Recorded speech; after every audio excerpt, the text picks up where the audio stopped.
on to the next question.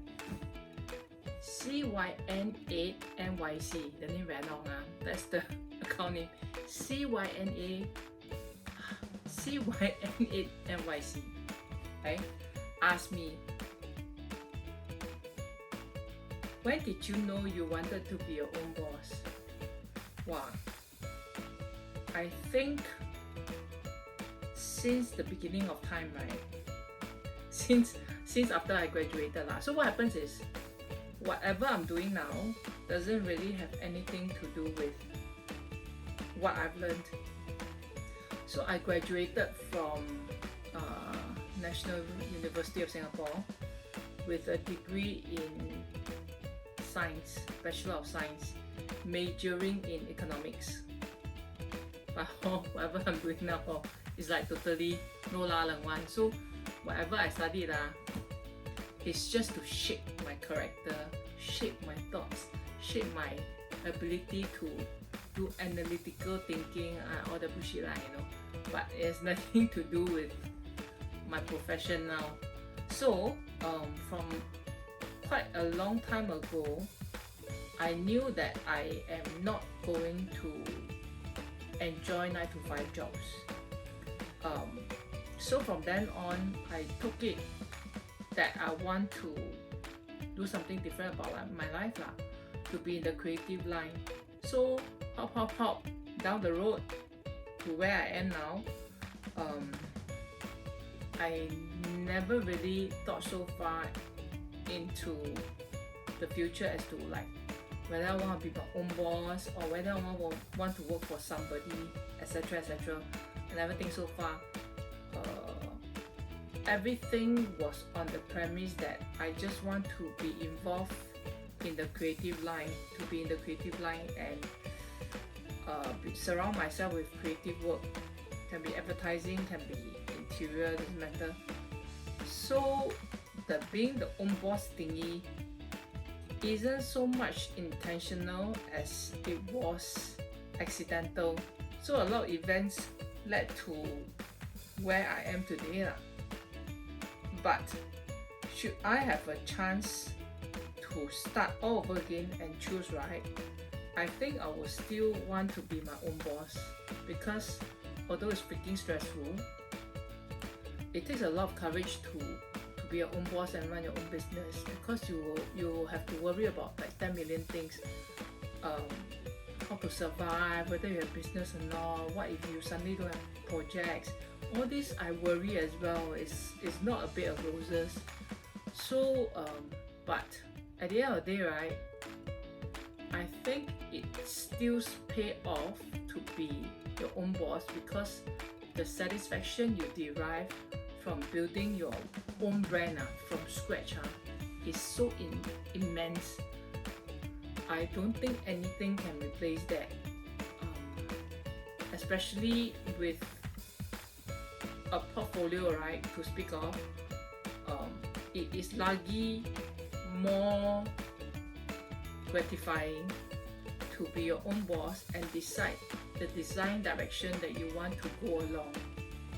Okay, so what happened is I have a lot of interior designers responding to my stories and all, right, and then along the way they will tell me things like, oh, I feel very trapped in my job because my boss or my management only wants us to talk the sales, just keep churning out sales, keep clinching deals and churning out projects, so there's no room for creativity to speak of, and no room to explore and grow as a designer.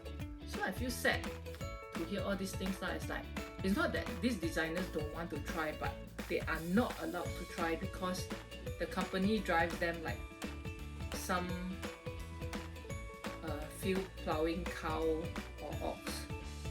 I mean, it's not nice lah. So I feel sad for them, but at the same time, I feel fortunate that I don't need to be in that shit. I can decide what I want to do. Hence, it is very, very, it warms my heart lah. It warms the cockles of my heart that I can see my progress throughout all these years, and I see that I am actually living the design life that I want in terms of the type of works that I produce, in terms of the design style that I choose to go along. So I told myself very long time ago, when I first started Woof Woof, I told myself I am not going to be like the rest of the designers that I see around me. Because I flip magazines, they all look alike. I told myself, what? You call this design? I mean, I'd rather be crazy and different than to be safe and forgettable. So I don't want to be safe and forgettable. Hence, I told myself, just go all out, do things that defines you. Eventually, the right audience will come now. So now, whoever approaches me, right, are those who can appreciate the gung-ho-ness in me to try different design styles and to try different ideas. They are not afraid of doing things that nobody does, like some crazy wall installation or whatever. They are not afraid, which gives me the courage and the freedom to express and to propose what I think will work for the space. Hence, yeah lah, like I say, always go with your heart, and if you are the free-spirited kind who is not really happy being desk-bound or to work for someone, then be your own boss. It's very rewarding. Yeah, especially for me lah. Because if I work for somebody else, right, I'll give my 200-300% also. So it set me thinking last time, like, hey, why am I working so hard only to put money in somebody else's pocket? Like, no matter how well I perform, right, it's still somebody else's company. And if I were to put this exact same effort into my own company, right, then there's so much more I can achieve. Hence, yeah lah, that's why I wanted to start off on my own, and that was how Woof Woof started lah. Of course, there's a lot of background story behind lah, which I will not revisit because this past of mine, right, is really quite unpleasant, and it was disappointing because it involves betrayal from someone, things like that lah. So yeah, I'm just glad that I've gone past that and now doing things that I love lor. I hope if you are hoping to also carve out a path for yourself in terms of being an entrepreneur,